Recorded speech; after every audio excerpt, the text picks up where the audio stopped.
There's a driver who's still sharp, still competitive, still in the game, but something feels different. Not physically, but mentally. Reaction time becomes just a fraction slower. Focus requires a little more effort, and decisions take a split second longer than before. Nothing dramatic, just enough to matter. And in motorsports, a fraction is everything. Now, what's interesting is that many would look at the situation and think, well, that's just part of aging. But what if aging isn't the primary factor? What if brain energy availability is the limiting factor? Let's break it down. Yes, welcome back to Breaking Boundaries for Champions, where conventional performance beliefs are challenged and replaced with a physiology first, science backed approach. In today's topic, we're diving into creatine and why creatine monohydrate, commonly associated with muscle performance, may be one of the most overlooked tools for brain performance and even longevity. Now, you may have been told that creatine is only useful for bodybuilding and muscle growth. Well, that belief makes sense, does it not? Creatine monohydrate has been heavily marketed for decades in gyms and body transformation programs. And yet, over 10,000 studies exist on creatine. Creatine monohydrate is widely used in professional sports, and research continues to demonstrate that creatine monohydrate supports far more than muscle, which raises a better question. What if creatine plays a larger role in brain performance than most even realize? So before going deeper, it's helpful to understand what creatine actually is. Creatine, it's a naturally occurring compound produced in the body from amino acids. Creatine, it's primarily stored in muscle tissue as well as brain tissue. And creatine plays a direct role in producing something that's called ATP. You may have heard of that, adenosine triphosphate. We'll go a little bit deeper into that in a few minutes. But ATP is the primary energy currency of the body. So, where does creatine come from? Well, creatine is found naturally in foods such as red meat and fish. However, most individuals do not consume enough dietary creatine to fully saturate brain and muscle stores. And this is especially relevant for vegetarians or even vegans, high performers, and aging individuals as well. Now, if you're analytical like myself, you might be wondering, what does the monohydrate after creatine mean? Well, creatine monohydrate refers to creatine bound with you might have guessed this by monohydrate, bound with a single water molecule. And this form is the most researched, it's the most stable, and it's the most bioavailable or usable to the body. Creatine monohydrate is considered the gold standard form used in research and in performance settings. Now, here's the hidden layer. Creatine supports that ATP production that we were talking about, not only in the muscle tissue, but also in brain tissue. The brain requires a significant amount of energy to maintain focus, reaction time, and decision making. The brain makes up only 2% of body weight, but it uses about 20% of our total energy. So while energy availability drops, it's the brain that feels it first. Drivers, crew members, and owners may experience things like sleep disruption, travel demands, chronic stress, high cognitive load, and all of these increase demand on the brain energy systems. Now, over time, brain performance declines due to reduced energy availability. So instead of asking, how can mental performance be pushed harder?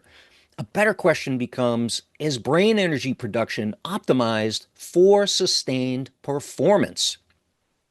And just to be clear, this is not medical advice or intended to diagnose or treat any condition. Medical decisions belong with a licensed medical provider. This discussion here today focuses on understanding physiology for better performance decision. What research demonstrates and what is often observed in clinical practice is that creatine monohydrate improves the ability of brain cells to produce and use energy efficiently. Here's a simple way to understand creatine. The brain operates like a race engine that depends on consistent fuel delivery. If fuel delivery becomes limited, performance declines. Not because skill disappears, but because energy supply cannot meet demand. So, I want to go over the four performance benefits of creatine with you today. Number one, memory and processing speed. Creatine supports faster information processing. For drivers, this means quicker reaction times. For crew chiefs, faster communication processing. The second, or number two, for performance benefits of creatine, reduced mental fatigue. Creatine supports sustained energy production in the brain. Reduced mental fatigue allows consistent performance across long races, reduce cognitive drop off late in the day.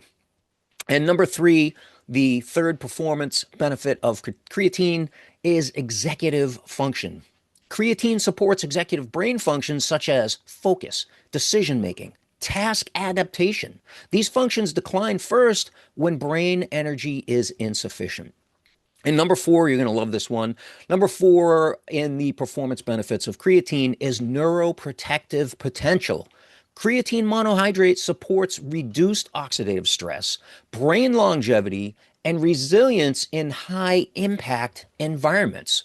Creatine may support protection in environments involving repetitive impact, such as motorsports, and neurological stress, definitely motorsports.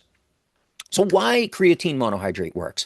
Creatine increases that ATP availability. ATP fuels cellular activity in brain and muscle tissue. Very, very important to understand that part. So, the increased adenosine triphosphate leads to improved function, improved resilience, and improved recovery. Now, who can benefit from creatine? High performers under cognitive load, sleep deprived individuals, aging drivers, and especially team owners. Even students can benefit from creatine if they are over 17 years of age, and definitely anybody that's not consuming large amounts of meat, such as vegetarians or vegans, can benefit from creatine. Who should avoid creatine?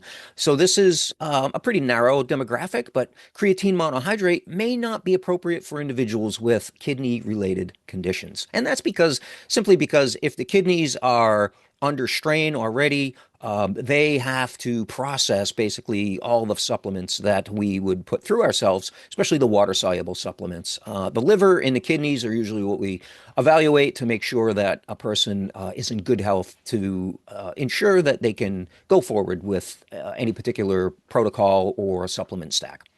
So, best practices: how do you use creatine? On a daily basis, probably about 3 to 5 grams for the average individual. Combine that with carbohydrates and sodium for the best absorption. That's important. So, a great example of that is adding about 5 grams per day into your smoothie with a little bit of sea salt. That's going to give you your carbohydrates in the smoothie with your fruits and vegetables, and then a little bit of sea salt for the sodium. That's going to help absorb that creatine in there as well.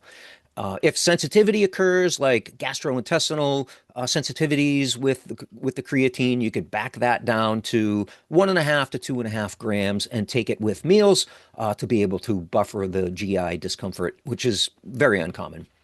Now, when it comes to performance versus bodybuilding, higher doses of creatine monohydrate may be used in some of those bodybuilding protocols. That's not what we're talking about here today, but what that does look like for those people that are looking for that body transformation and muscle building.